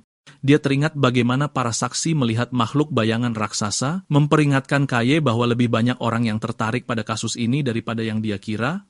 Dia berpendapat bahwa begitu rumor tentang kemampuan hitam Kaye menyebar, akan mudah bagi pihak berwenang untuk menyalahkannya. Dia menunjuk ke kawasan industri yang hancur, mengatakan bahwa kerusakannya akan menelan biaya ratusan juta. Dia menambahkan bahwa jika pimpinan kota memutuskan Kaye terlalu berbahaya, dia bisa diusir atau dijadikan kelinci percobaan. Kaye mengertakkan gigi karena frustrasi, menyadari bahwa dia terjebak. Dia tahu tidak ada cara untuk membuktikan dirinya tidak bersalah. Tiba-tiba, Red menawarkan jalan keluar. Dia menyarankan jika Kaye setuju untuk berada di bawah komandonya, dia mungkin bisa melakukan sesuatu. Tanpa ragu sedetik pun, Kaye membungkuk 90 derajat, berteriak keras bahwa dia menyerahkan dirinya dalam perawatan Red. Red menyuruhnya untuk mendengarkan seluruh syaratnya terlebih dahulu. Dia menjelaskan bahwa dia tidak akan memperbaiki semuanya secara gratis. Sebagai gantinya, Kaye harus membantunya beberapa kali. Dia bertanya apakah Kaye pikir dia bisa menanganinya. Kaye memaksakan senyum putus asa dan gemetar. Dalam hati, dia berteriak bahwa apapun lebih baik daripada berutang jutaan atau menjadi bahan percobaan. Dia setuju dengan keras, berjanji akan melakukan apapun yang dibutuhkan Red. Di tanah terlantar yang sunyi, seekor makhluk kecil gemetar ketakutan sesaat sebelum sebuah roda raksasa menghantam, nyaris mengenainya saat sebuah kendaraan berat melintas dengan deru.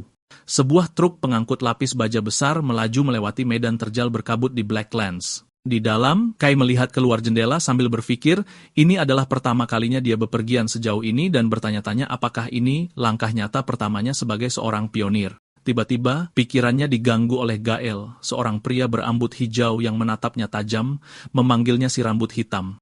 Gael dengan kasar memberitahu Kaye bahwa dia mengganggu dan menyuruhnya diam, meskipun Kaye tidak mengucapkan sepatah kata pun. Kaye menatapnya dengan ekspresi bingung. Kaye duduk dengan canggung di ruang angkut. Dia berpikir untuk segera memulai sebagai pionir adalah yang dia inginkan, tetapi suasananya tegang. Dia melirik Gael yang marah dan Ellie Kayan yang pendiam, bertanya-tanya apakah berada di tim yang sama adalah langkah yang tepat. Sebuah kilas balik mengungkapkan percakapan dari hari sebelumnya. Red bertanya pada Kaye yang terkejut apakah dia siap untuk bergabung dalam eksplorasi, menjelaskan bahwa dia membutuhkannya untuk pergi ke tempat tertentu di area yang belum dipetakan. Melihat ekspresi gugup Kaye, Red tertawa dan menyuruhnya untuk tidak khawatir. Red menunjukkan peta pada Kaye, meyakinkannya bahwa dia tidak akan sendirian. Dia menjelaskan bahwa rekrutan baru yang lulus ujian juga akan dikerahkan ke area itu dan peta jalan resmi akan segera diumumkan. Kaye hanya perlu berada di lokasi tepat waktu. Kembali ke masa kini, Kaye melihat rekan-rekan setimnya, menyadari mereka sudah berada di dalam truk. Terungkap bahwa karena campur tangan Red membahayakan ujian sebelumnya, para peserta diberi kesempatan lagi. Banyak individu berbakat, termasuk Gael, lulus tes tambahan yang ketat. Sementara itu, Elysian, rekrutan peringkat teratas, bergabung dengan tim Red atas permintaan khususnya sendiri. Gael menatap Kaye dengan kebencian yang mendalam, tidak percaya dia dipermalukan oleh orang bodoh. Dia teringat kembali pertarungan mereka, yakin dia kalah hanya karena lengah sesaat dan bersumpah itu tidak akan terjadi lagi. Dia mengancam Kaye, memperingatkannya untuk bersiap-siap setelah penjelajahan berakhir. Dia bergumam bahwa jika Rafian tidak ada di belakangnya, Kaye pasti sudah mati. Elysian menyela, dengan dingin menyuruh Gael untuk berhenti bicara, mengejeknya bahwa dia mungkin akan jatuh dalam satu pukulan lagi. Gael berbalik ke arahnya dengan marah, bertanya apa yang baru saja dia katakan. Ellie mengabaikannya, menyatakan bahwa Gael bukan tandingan Kaye. Kaye menatap Ellie dengan terkejut dan penuh harap, berpikir mungkin dia adalah seseorang yang bisa dia pahami. Namun, Ellie mengalihkan tatapan dinginnya ke Kaye, membuatnya bingung dengan menyebutkan perjanjian masa lalu yang konon mereka buat. Dia menatapnya tajam, menyatakan bahwa yang kalah harus tetap diam dan mengikuti perintah, membuat Kaye bingung. Kaye berdiri canggung di antara dua pionir yang saling bermusuhan, merasakan tekanan. Dia menghela napas, menyadari dinamika tim akan sulit untuk dikelola. Adegan berganti saat kendaraan angkut bergerak melintasi perairan gelap di tanah terlantar menuju fasilitas yang jauh. Kendaraan itu tiba di dermaga bongkar muat yang ramai dengan para pekerja yang memindahkan persediaan. Kelompok itu turun. Kay, Ellie, Gael, dan rekrutan lainnya berjalan keluar menuju pangkalan depan untuk Korps Perintis Fajar. Kay terpesona oleh tingkat aktivitas yang tinggi, memperhatikan pasokan luar biasa dari Korps Peringkat S, sesuatu yang tidak disadarinya saat dia menjelajah ke Blackland sendirian. Tiba-tiba, sebuah jari menusuk pipi Kay, mengejutkannya. Dia berbalik dan melihat Mari yang tersenyum, yang dengan riang menjelaskan bahwa karena ini adalah misi pertamanya, dia harus ikut untuk mendukungnya. Mari membuka jaketnya, memperlihatkan Nero yang ikut serta. Kay menggendong kucing hitam itu, berterima kasih pada Mari karena telah merawatnya. Dia tersenyum hangat, mengatakan Nero adalah keluarga. Dia menjelaskan bahwa dia mendapat kesempatan besar untuk bergabung dengan tim penjelajahan sebagai staf pendukung, menyatakan keahliannya berguna di sini. Pengeras suara mengumumkan waktunya berkumpul. Kerumunan perintis berdiri di gurun kelabu saat pengumuman berlanjut bahwa mereka akan segera memasuki tanah hitam. Kay menyerahkan Nero pada Mari dan menyuruhnya untuk menjaga Nero. Mari memperingatkannya agar tidak melakukan hal berbahaya, dan Kay tersenyum, mengatakan sampai jumpa nanti. Mari memeluk Nero, tapi kucing itu tiba-tiba melompat dari pelukannya, membuatnya terkejut. Dia meneriakkan nama Nero saat kucing itu berlari ke arah Kay dan tenggelam ke dalam bayangan di tanah. Mata Mari terbelalak kaget melihat gerakan tak wajar ini. Dia tergagap mencoba memanggil Kay dengan bingung. Kelompok itu tiba di sebuah pintu masuk gua yang gelap dan dibentengi. Di depan, seorang wanita dengan rambut oranye terang dan jas putih berteriak agar semua orang bersiap, mengumumkan rekrutan baru akan memasuki tanah hitam. Dia berteriak bahwa keselamatan adalah prioritas utama. Dia memperingatkan bahwa pengintaian telah melaporkan makhluk berbahaya tak dikenal di area 21, zona yang sangat berbahaya tempat ditemukannya mayat makhluk peringkat A. Tiba-tiba, seorang perintis pria berlari ke arah wanita berambut oranye itu, memanggilnya Arancia. Dia dengan gugup melaporkan bahwa pemimpin tim merah telah membawa para rekrutan baru, tetapi mereka telah meninggalkan formasi tanpa izin. Mata Arancia terbelalak kaget dan dia bertanya, apakah itu benar? Pembawa pesan itu membenarkannya, dan Arancia menghela napas bahwa orang itu membuat masalah lagi. Kelompok itu diam-diam memasuki ngarai gelap, menjauh dari pasukan utama. Koloris Red menjulurkan tangannya ke dalam bayangan, memimpin jalan. Pasukan kecil, yang terdiri dari Kay, Gail, Ellie, dan Red, memisahkan diri dari formasi. Kay dengan gugup bertanya pada pemimpin tim apakah ini tidak apa-apa, sambil menyebutkan bahwa tim utama menuju ke arah yang berbeda. Red membenarkan bahwa tujuan mereka memang berbeda. Kay menoleh ke belakang pada Gail dan Ellie, khawatir karena pasukan itu semuanya adalah rekrutan baru. Gail tiba-tiba membentak, menuntut untuk tahu mengapa dia dan Ellie harus mengikuti, berteriak bahwa dia mendengar Red hanya bermaksud membawa Kay, dan dia merasa terhina. Red tersenyum, aura merahnya berkobar. Dia menjelaskan bahwa bimbingan pribadinya bukanlah sesuatu yang bisa diterima sembarang orang, jadi tidak adil jika hanya Kay yang mendapatkannya. Dia meyakinkan Gale yang marah bahwa meskipun dia tidak akan menyuapi mereka, dia juga tidak akan membiarkan mereka terluka parah. Dia memotong pembicaraan, memerintahkan mereka untuk bergerak. Mata Kay terbelalak saat mereka bertemu musuh. Jauh di dalam sebuah gua, kelompok itu dikepung oleh makhluk bayangan. Sementara Red memegang lentera, Kay, Gail, dan Ellie terlibat dalam pertempuran jarak dekat yang kacau. Seekor monster besar seperti serigala melompat keluar dari kegelapan. Elysian bereaksi seketika, pedang energi birunya menembus tubuh makhluk itu. Dia mendarat dengan anggun, menyadari inilah kenyataan di tanah hitam. Dikelilingi mata yang bersinar, dia menyadari lingkungan yang menyesakkan dan gelombang monster yang tak henti-hentinya, mengakui ini berbeda dari latihan. Dia menggenggam pedangnya, bertekad untuk mengatur kekuatannya dengan hati-hati. Ellie melirik ke belakang, berpikir dia harus bergerak lebih efisien. Dia menatap Kay dan berkata pada dirinya sendiri bahwa dia tidak mau tertinggal darinya. Sementara itu, Kay mencengkeram leher makhluk bayangan dan menghancurkannya secara brutal dengan tangan kosong. Ellie Kayan menatap Kay dengan sangat terkejut. Dia bertanya mengapa Kay tidak menggunakan dropper. Kay ragu-ragu, teringat ujian masuk, dan mengaku bahwa dia tidak memilikinya. Dia menjelaskan bahwa itu terlalu mahal dan dia merasa baik-baik saja bertarung tanpanya, membuat Ellie menatap tak percaya. Gael terperangah, berteriak tidak masuk akal bagi seorang pionir untuk tidak pernah menggunakannya. Dropper adalah alat penting bagi para pionir yang digunakan untuk menyalurkan energi warna ke senjata untuk melawan para monster. Untuk memburu monster-monster ini dengan benar, seseorang harus mewarnai mereka menggunakan dropper.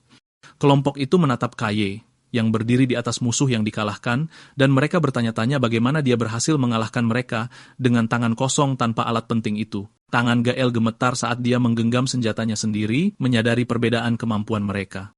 Dia teringat penghinaan saat ujian, menyadari dia bahkan tidak bisa menggores seseorang yang tidak menggunakan dropper. Gael menggertakkan giginya karena frustrasi. Dia menatap tajam punggung Kaye, bersumpah pada dirinya sendiri bahwa suatu hari nanti dia akan menghancurkan Kaye dengan tangannya sendiri. Saat mereka melanjutkan lebih dalam ke gua, Red memimpin jalan dengan lentera sementara Gael mengikuti, mendidih karena marah. Red melirik kembali ke pasukannya sambil menyeringai, berpikir tidak buruk melihat dua orang jenius termotivasi oleh seorang pemula. Dia tersenyum, percaya bahwa keadaan akan menjadi lebih menarik. Dia dengan ceria mendorong kelompok itu untuk berusaha sedikit lagi, memberitahu mereka bahwa mereka hampir sampai, dan menyarankan mereka menyelesaikannya dengan cepat untuk berpesta. Setelah pertempuran melawan monster bayangan, bangkai makhluk seperti serigala itu berserakan. Coloris Red meminta istirahat 10 menit meskipun dia memperingatkan kelompok itu, Gael, Kaye, dan Elishan, bahwa misi sebenarnya belum dimulai. Gael menghela napas, mengeluh bahwa dia telah menghabiskan banyak energi warnanya. Dia mengeluarkan sebotol kecil cairan hijau bercahaya. Saat Gael minum, Kaye mengenalinya sebagai tinta pribadi. Ini adalah tinta alkimia yang disempurnakan secara khusus. Persediaan penting namun langka bagi para pionir yang memulihkan warna mereka. Karena harus dibuat agar sesuai dengan warna unik penggunanya, harganya sangat mahal. Kaye memperhatikan dengan iri saat Gale dan Eli meminum tinta khusus mereka, berharap dia punya uang untuk kemewahan seperti itu. Kaye dengan cepat menepis pikiran itu, berjalan menjauh dari kelompok. Dia mengulurkan tangannya ke arah mayat makhluk bayangan yang telah dikalahkan. Pusaran besar energi gelap meletus dari tubuhnya saat Kaye mengaktifkan kemampuannya, menyerap bayangan itu langsung ke tangannya. Energi hitam mengalir ke dalam dirinya. Kaye mengepalkan tinjunya, energinya pulih sepenuhnya, dan mengumumkan pemulihannya selesai.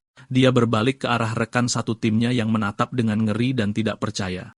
Eli dengan ragu bertanya apakah dia yakin baik-baik saja. Kaye menepis kekhawatiran mereka, menjelaskan bahwa dia telah melakukan ini beberapa kali. Gale berteriak tidak percaya bahwa Kaye baru saja menyerap monster tanpa gentar. Sebelum mereka bisa melanjutkan, Red menyela, menyatakan istirahat telah selesai. Kelompok itu berjalan lebih jauh ke dalam ngarai, sampai Red mengumumkan bahwa mereka telah tiba. Tim melihat kubah berputar besar dari energi hitam murni yang menghalangi jalan mereka. Kaye menatap, bergumam bahwa itu terlihat seperti tirai hitam. Red tersenyum melihat ekspresi terkejut Kaye, dan mengungkapkan bahwa penghalang gelap ini adalah alasan spesifik dia membawa Kaye. Untuk menunjukkan, Red memanggil bola energi merah dan melepaskan sinar kuat ke kubah hitam. Serangan itu mengenai permukaan, tetapi alih-alih menembusnya, energinya langsung ditelan oleh kegelapan. Red menjelaskan bahwa jika ada yang mencoba membuka paksa penghalang itu, ia akan menyerap kekuatan dan menjadi lebih kuat. Dia mencatat bahwa ini sangat mirip dengan kemampuan Kaye sendiri, itulah sebabnya dia punya firasat bahwa Kaye akan menjadi satu-satunya yang mampu menghapusnya. Red menunjuk ke arah dinding gelap itu, mengungkapkan bahwa jalan menuju reruntuhan ada di dalamnya. Dia mengumumkan bahwa di dalam reruntuhan itu tersembunyi tujuan mereka yang sebenarnya, fragmen stela. Mata Kaye terbelalak kaget, anggota baru lainnya bingung. Gael bertanya apa itu stela, dan Eli mengaku belum pernah mendengarnya. Red meyakinkan mereka bahwa benda itu ada dan kota sinar sangat ingin menemukannya. Dia menunjuk jari ke arah Kaye, memerintahkannya untuk menyingkirkan tirai itu. Kaye melangkah maju menuju dinding kegelapan yang menjulang tinggi. Saat dia menyentuhnya, kemampuan penyerapannya aktif dan energi hitam penghalang itu mulai mengalir deras ke tangannya. Sebuah pusaran besar terbentuk saat kubah raksasa itu tersedot ke dalam Kaye. Red, Gael, dan Eli menyaksikan saat rintangan itu dilahap. Red menyaksikannya dengan senyum takjub, senang karena teorinya benar. Saat penghalang itu menghilang, dia memberitahu Kaye bahwa kekuatannya akan sangat berguna. Namun Kaye terlihat tidak senang, berkeringat dan gemetar saat dia berjuang untuk menahan energi besar yang baru saja dia serap. Tiba-tiba, tanah bergetar hebat. Gael dan Eli panik saat getarannya semakin kuat, menyadari suara keras itu pasti akan menarik gerombolan makhluk mematikan. Suara gemuruh keras yang disebabkan oleh tindakan Kaye bergema di seluruh ngarai. Tiba-tiba, segerombolan monster hitam seperti serigala muncul dari tebing. Kelompok itu mendapati diri mereka terkepung. Eli dan Gael mengeluarkan senjata mereka, sementara Red tertawa karena kerumunan besar telah berkumpul untuk menyambut mereka. Red memerintahkan sisa tim untuk menangani para makhluk itu, sementara Kaye fokus menghilangkan tirainya. Dengan ekspresi dingin, ketua tim memerintahkan pasukannya untuk membasmi setiap monster. Gael dan Eli langsung beraksi. Gael bergerak dengan kecepatan luar biasa, mengiris makhluk bayangan dengan serangan yang diliputi angin. Ellie melepaskan kekuatannya, memanggil paku-paku es raksasa dari tanah yang menusuk banyak musuh. Saat kedua anggota baru itu bertarung dengan sengit, Red mengamati mereka. Dia berpikir bahwa dia sudah siap untuk turun tangan, tetapi sepertinya tidak perlu. Dia dengan mudah memanggil bola-bola energi merah dan menembakkan sinar yang menembus sisa monster. Red berpikir bahwa meskipun mereka adalah anggota baru, tingkat keahlian mereka cukup tinggi. Sementara itu, Kaye terus menyerap penghalang besar itu, berkeringat deras. Red tersenyum, berpikir betapa menyenangkannya saat bawahannya yang melakukan pekerjaan berat. Sementara Red berjaga-jaga, Kaye berjuang dengan energi yang tidak stabil sambil berlutut di tanah. Dia menyadari kekuatan tirai itu, terasa anehnya mirip dengan kekuatannya sendiri, bertanya-tanya apakah itu karena mereka memiliki atribut hitam yang sama. Dia menyadari bahayanya. Jika dia kehilangan fokus, energi besar dari tirai itu akan membalikkan alirannya dan malah mencuri warnanya. Kaye menggertakkan giginya, menolak untuk dikalahkan, dan menyatakan bahwa dialah yang lebih kuat. Dengan upaya terakhir, penyerapan itu selesai. Dia berdiri di tepi jalan terengah-engah dan memastikan dia telah menyerap semuanya. Dia melihat ke bawah ke apa yang tersembunyi di balik penghalang, dan terkejut melihat lubang hitam pekat yang sangat besar tanpa dasar yang terlihat. Dia bertanya-tanya, apakah jurang yang menakutkan ini adalah pintu masuk ke reruntuhan? Setelah menyelesaikan tugasnya, dia berbalik dan memanggil ketua tim, melaporkan bahwa tirainya telah berhasil dihilangkan. Dengan penghalang yang telah hilang, Red memuji Kaye atas pekerjaannya yang bagus. Dia memanggil sisa anggota tim, mengumumkan tirainya sudah hilang, dan memerintahkan mereka untuk menyelesaikan pembersihan. Tiba-tiba, ekspresi Red berubah menjadi sangat kaget saat dia merasakan bahaya yang datang seketika. Bergerak dengan kecepatan kilat, dia melesat ke depan, dan dengan paksa menarik Ellie dan Gale ke belakang. Sesaat kemudian, sebuah tebasan energi tak terlihat yang besar merobek udara, mengukir goresan dalam di tanah tempat mereka berdiri. Serangan itu sangat dahsyat, mencabik-cabik monster bayangan yang tersisa. Puing-puing berjatuhan saat Red, Ellie, dan Gale mendarat dengan selamat di lereng yang lebih tinggi. Gale menatap dengan ngeri, menyadari dia akan terbunuh seketika tanpa campur tangan Red. Red terlihat muram, mendesah bahwa kurangnya perlawanan tadi karena ada sesuatu yang lain yang menakuti para monster. Dia teringat sebuah laporan bahwa ada entitas berbahaya yang mengintai di dekatnya. Dari balik debu, sebuah siluet muncul berjalan ke arah mereka, menyeret pedang yang sangat besar. Red berkata bahwa mereka kehabisan waktu untuk bermain-main. Penyerang itu melangkah ke dalam cahaya. Dia adalah seorang pria dengan rambut runcing, putih di satu sisi dan hitam di sisi lainnya. Separuh wajahnya ditutupi oleh pertumbuhan seperti topeng gelap, dan dia membawa berbagai macam senjata di punggungnya. Orang asing itu menatap para pionir dengan aura yang menakutkan. Red berdiri di antara timnya, dan ancaman baru itu memerintahkan Kaye dan yang lainnya untuk mendengarkan dengan saksama. Red dengan tergesa-gesa menyodorkan lentera ke tangan Kaye, memberinya perintah dengan panik. Dia memberitahu Kaye dan yang lainnya bahwa mereka harus segera memasuki reruntuhan dan menemukan fragmen stela. Kaye menatap ketua tim dengan mata cemas yang terbelalak. Dia bertanya apakah Red mengharapkan mereka turun ke sana sendirian. Red meyakinkannya bahwa dengan kemampuan mereka, mereka lebih dari mampu. Namun, Red tidak menunggu mereka setuju. Dengan ledakan kekuatan yang tiba-tiba, dia mendorong Kaye, Ellie, dan Gale ke jurang yang gelap, meneriaki mereka untuk berhenti merengek dan pergi saja. Kaye meneriakkan nama ketua tim dengan panik saat ketiga rekrutan itu jatuh ke dalam lubang yang dalam. Ditinggal sendirian, Red berdiri membelakangi jurang, aura merahnya bersinar. Suara salah satu rekrutan bergema dari kedalaman, bertanya apa yang harus mereka lakukan sendiri, sementara siluet mengancam dari orang asing bersenjata itu menjulang di belakang Red. Kedua sosok kuat itu saling bertatapan dalam kebuntuan yang tegang, dan Red tahu pertempuran sulit akan segera dimulai. Adegan beralih ke dasar jurang yang gelap gulita. Kai terbaring tak bergerak setelah jatuh dari ketinggian. Dia mengerang kesakitan, memegangi kepalanya saat berjuang untuk berdiri di kegelapan yang menyesakkan. Mengingat lentera yang diberikan Red, dia menyalakannya, bertanya-tanya apakah dia berada di dalam reruntuhan. Cahaya menyala terang, menerangi area sekitar. Ekspresi Kaye langsung berubah menjadi sangat ketakutan. Dia berdiri terpaku karena kaget, bertanya pada dirinya sendiri, tempat apa ini? Bukannya reruntuhan batu kuno, lentera itu menerangi kerangka gedung-gedung pencakar langit modern yang besar dan puing-puing beton, tampak persis seperti kota modern yang hancur dan terkubur di bawah tanah. Kay berdiri di sebuah tepian, menggunakan lenteranya untuk menerangi kegelapan.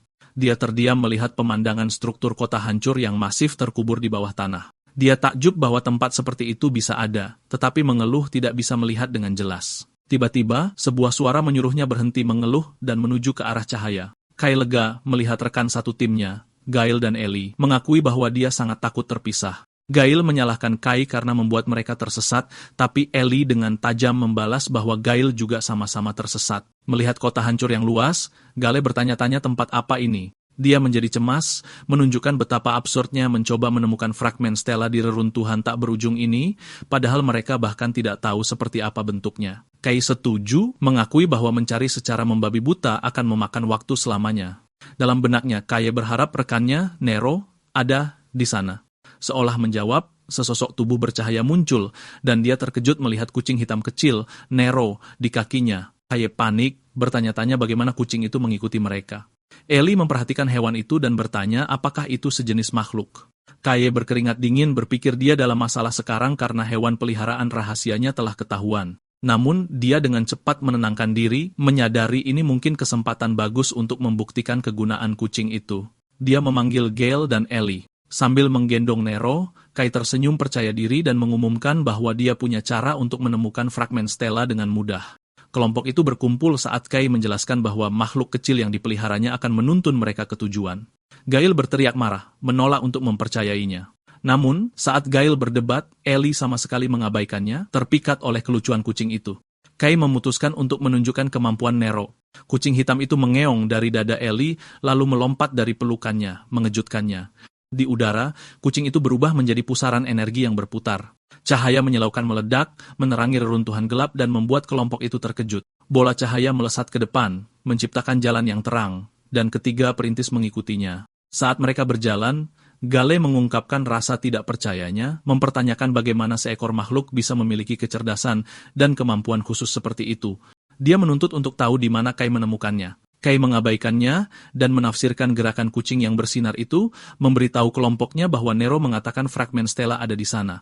Tiba-tiba, makhluk itu melihat sebuah jejak dan melesat pergi. Jejak cahaya berkelok-kelok melewati kota yang hancur, dan kelompok itu tiba di sebuah bangunan beton yang besar. Pintu masuk terowongan yang gelap terbentang di depan, dan Kai bertanya-tanya seberapa dalam lagi mereka harus pergi. Gale mengejeknya, bertanya apakah dia takut. Kai membalas dengan ketus, dan menyatakan mereka akan masuk. Mereka berjalan melewati koridor besar, beratap tinggi dengan kucing bercahaya yang menerangi jalan. Kai berkomentar bahwa fasilitas itu jauh lebih besar dari yang dia duga. Tiba-tiba, dia melihat Nero melayang di depan pintu logam besar, dan menyimpulkan bahwa ia pasti telah menemukan sesuatu yang penting. Keheningan dipecahkan oleh suara berat dari kaki mekanis raksasa. Kai membeku saat kaki logam raksasa mendarat tepat di depan mereka. Para rekrutan mendongak untuk melihat sebuah automaton berkarat yang menjulang tinggi berdiri di hadapan mereka. Gail bingung, menyadari bahwa itu terlihat berbeda dari makhluk biologis yang biasa mereka lawan. Tiba-tiba, robot itu mengaktifkan sinar pemindai yang menyapukan seberkas cahaya ke Elisayan. Mesin itu memproses datanya, menampilkan kode heksadesimal untuk warna birunya yang cerah. Pemindai itu kemudian beralih ke Gail, mendaftarkan kode warna hijaunya. Sinar itu akhirnya mendarat di Kaye, yang dengan gugup menyadari bahwa mesin itu sedang memindai warna mereka untuk mengidentifikasi mereka. Mesin itu menyelesaikan pemindaian dan menampilkan kode heksadesimal untuk warna hitam pekat. Setelah mendeteksi ini, mata robot itu bersinar lebih terang. Robot itu mengumumkan telah mendeteksi warna penyihir hitam dan mengidentifikasi Kaye sebagai ancaman, menyatakan akan memulai eliminasi. Bingung dengan sebutan itu, Kaye terkena pukulan telak robot sebelum dia sempat bereaksi. Dia terlempar ke belakang, mengerang kesakitan tetapi berhasil menahan pukulan langsung. Dia menatap mesin itu dengan marah, berteriak frustrasi. Kaye berteriak menantang ke arah mesin itu, menyatakan mereka tidak akan menahan diri. Robot raksasa itu mengangkat tinju besarnya, mengancam akan menghancurkan mereka. Kaye menyerbu ke depan, tinjunya berbenturan keras dengan lengan logam mesin itu. Dia mundur kesakitan, bertanya-tanya mengapa zirah itu begitu keras. Gael melihat dengan bingung saat robot itu menyiapkan pukulan berat lainnya. Ellie maju, menyerang mesin itu dengan rapiernya, tetapi percikan api muncul saat pedangnya mengenai zirah itu. Dia menatap kaget, menyadari dia tidak meninggalkan satu goresan pun. Ellie panik, bertanya-tanya apakah kekuatannya tidak efektif melawan sebuah mesin. Sementara itu, Kaye menganalisis lawan, memperhatikan inti yang bersinar di dadanya. Dia melihat cairan berputar di dalamnya dan mengidentifikasinya sebagai titik lemah. Kaye melesat maju, melancarkan pukulan hook kiri yang tajam.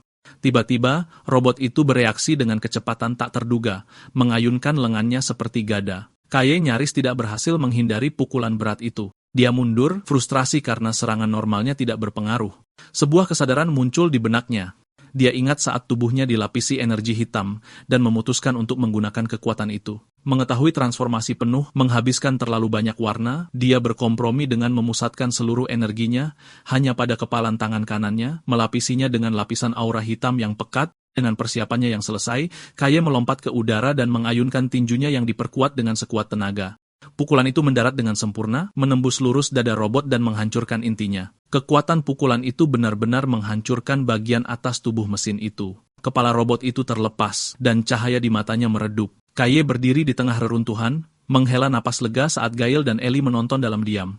Di tengah puing-puing, Kaye melihat sebuah benda bundar dan mengambil inti robot, berpikir Mari akan senang dengan itu sebagai hadiah. Tiba-tiba, Gail berteriak pada Kaye menuntut untuk tahu kekuatan apa itu. Dia dan Ellie memojokkan Kaye dan memberondongnya dengan pertanyaan. Kaye dengan gugup menangkis pertanyaan mereka dengan mengklaim teknik itu sangat menguras warnanya.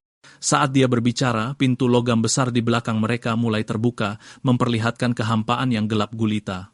Tiba-tiba, Nero terbang keluar dari kegelapan, berteriak panik. Kucing itu melayang di dekat Kaye, gemetar ketakutan. Kaye melihat ke arah ambang pintu yang gelap, merasakan sesuatu yang aneh. Meskipun ada peringatan dari si kucing, dia melangkah lebih dekat, mengakui bahwa dia tidak bisa melihat apapun di dalamnya. Saat ujung jarinya bersentuhan, permukaan hitam itu beriak seperti air. Tiba-tiba, kegelapan meledak keluar. Sulur-sulur bayangan raksasa muncul dari ambang pintu, menyelimuti kelompok itu. Gail dan Ellie berteriak saat mereka ditarik ke arah pintu masuk. Tak berdaya melawan kekuatan itu, ketiganya tersedot ke dalam kehampaan hitam. Kelompok itu jatuh melalui ruang hitam tak berujung, mendarat di lingkungan baru yang gelap gulita. Gail mengerang kesakitan, mengeluh tentang jatuhnya dan kegelapan.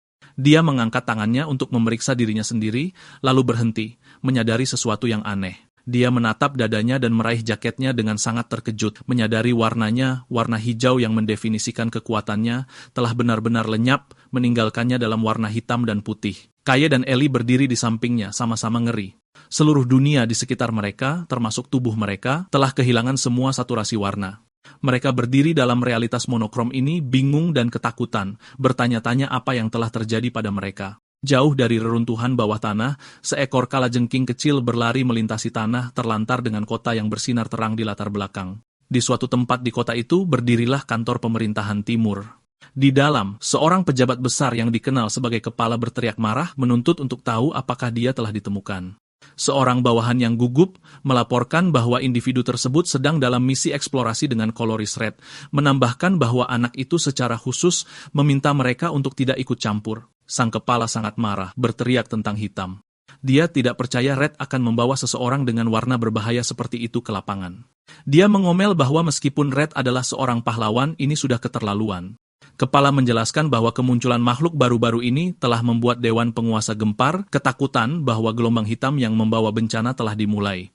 Dia mengeluh bahwa dialah yang akan disalahkan. Saat dia berbicara, seorang wanita muda dengan rambut merah muda dan kuning tersenyum menggoda, mengatakan bahwa sang kepala sangat marah lagi. Wanita itu, Camelia, pemimpin Dawn Pioneering Corps, menasihati sang kepala untuk tenang sebelum dia berakhir di rumah sakit. Dia menjelaskan bahwa dia mengerti kekhawatirannya, tetapi dia tidak boleh bertindak gegabah. Dia bertanya apakah dia benar-benar percaya Red akan bertindak tanpa berpikir. Dia berpendapat bahwa Red adalah pelindung yang dapat diandalkan, sempurna untuk mengawasi anak itu. Camelia menyarankan bahwa membawa individu berisiko tinggi mungkin akan memberikan hasil positif yang tidak terduga. Dia menyeruput tehnya, menyatakan bahwa yang mereka butuhkan sekarang adalah kepercayaan, bukan kekhawatiran. Namun, Camelia meringis karena teh yang pahit itu. Kepala mengabaikannya dan menuangkan sejumlah besar gula ke dalam teko, sementara dia bertanya-tanya bagaimana orang bisa mengonsumsi sesuatu yang begitu manis. Kepala membentaknya untuk fokus. Ekspresi Camelia menjadi serius. Dia mengakui bahwa ketua waspada terhadap warna hitam karena diasosiasikan dengan penyihir hitam legendaris. Dia menarasikan bahwa hitam melambangkan kematian dan ketakutan, merujuk pada bencana historis yang disebabkan oleh penyihir yang dikenal sebagai gelombang hitam pertama. Dia menjelaskan bahwa umat manusia saat itu hampir musnah saat dunia diselimuti kabut gelap dan makhluk-makhluk muncul menciptakan tanah hitam. Camelia memprediksi bahwa gelombang lain tak terhindarkan dan eksplorasi mereka pada akhirnya adalah tentang bertahan hidup. Dia menyebutkan anomali-anomali baru-baru ini dan kemunculan seorang pengguna kekuatan hitam. Dengan tatapan penuh tekad, dia memberitahu ketua bahwa mereka harus menggunakan setiap ons kekuatan yang tersedia, bahkan hitam, dan mendesaknya untuk membujuk dewan. Ketua tampak pasrah, mengakui hal itu tidak semudah kedengarannya. Namun dia melihat sebuah berkas yang berisi foto Kaye dan berjanji akan berusaha sebaik mungkin. Sambil menatap gambar itu, sang ketua merenung bahwa mungkin nasib kota ini akan berputar di sekitar satu anak laki-laki ini. Sementara itu, ketiga perintis berdiri di kehampaan hitam pekat tak berujung, tubuh mereka bersinar sebagai garis luar putih. Mereka bingung tentang di mana mereka berada. Gael menoleh ke Kaye dengan panik, menunjuk dan berteriak bahwa warna mereka telah menghilang, menuntut untuk tahu mengapa Kaye masih memilikinya. Kaye dengan bosan menjawab bahwa dia tidak tahu, menyarankan mungkin karena warnanya hitam, cocok dengan kegelapan. Tiba-tiba, Gael membungkuk kelelahan dan Eli Kayan memegangi kepalanya, merasa lemah. Kaye memperhatikan dengan bingung, bertanya-tanya mengapa dia baik-baik saja. Dia menyadari mungkin karena dia menghabiskan hidupnya sebagai orang tak berwarna, jadi ini bukan hal baru.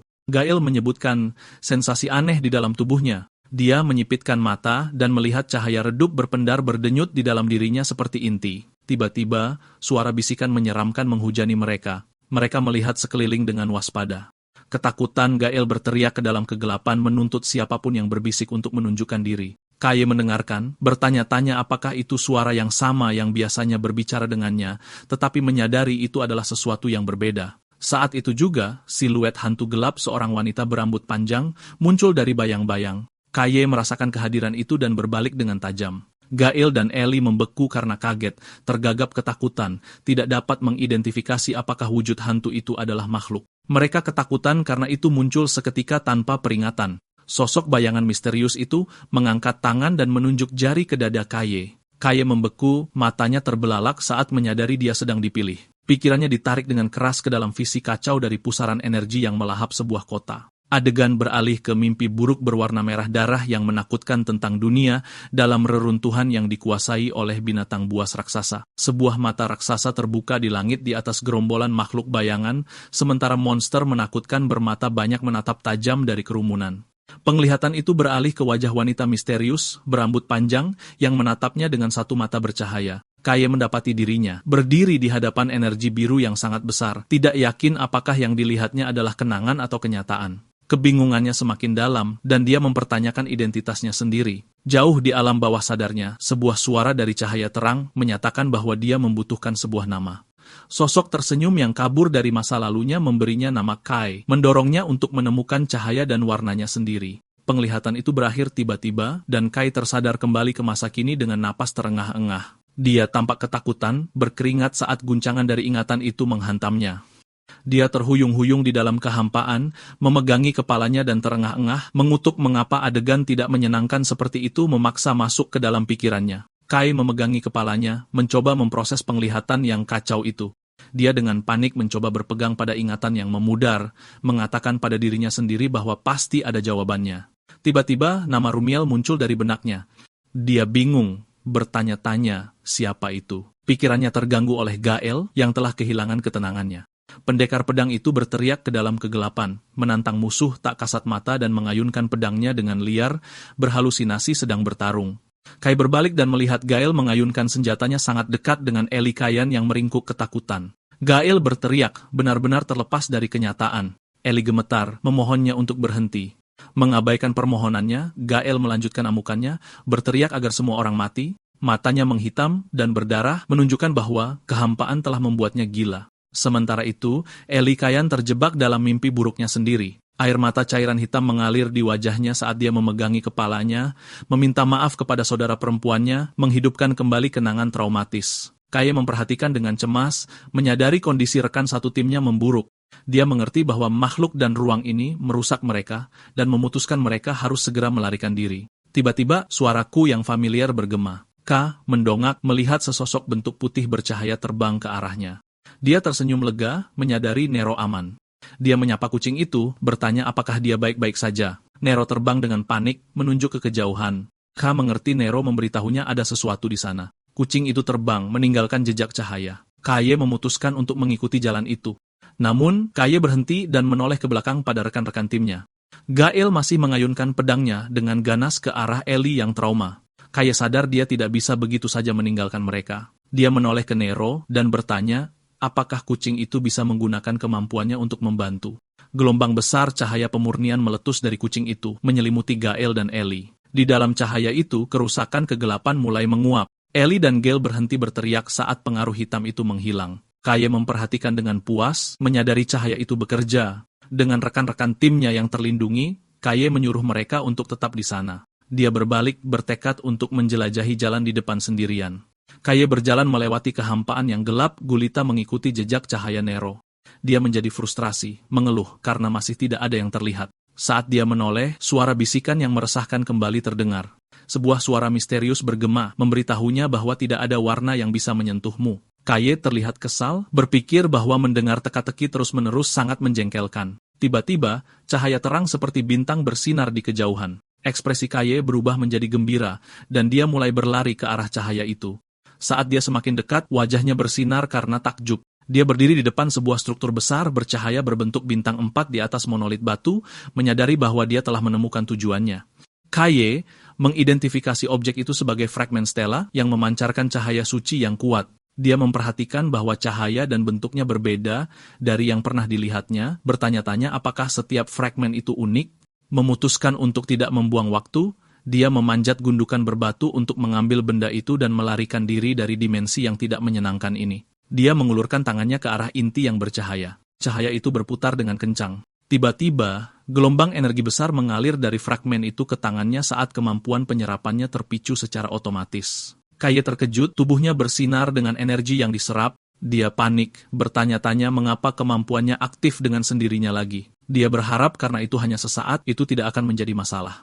Pengaruh gelap yang menjebak kelompok itu mulai memudar. Kaye menengadah, lega saat suasana yang menekan itu menghilang. Kekosongan hitam pekat itu lenyap, memperlihatkan bahwa mereka berada di sebuah ruangan batu abu-abu yang besar. Kai berdiri sendirian di tengah, menatap energi bercahaya di tangannya, memastikan ruang hitam itu telah hilang. Dia merenungkan sifat tanah hitam, menyadari wilayah berbahaya ini selalu penuh dengan kejutan.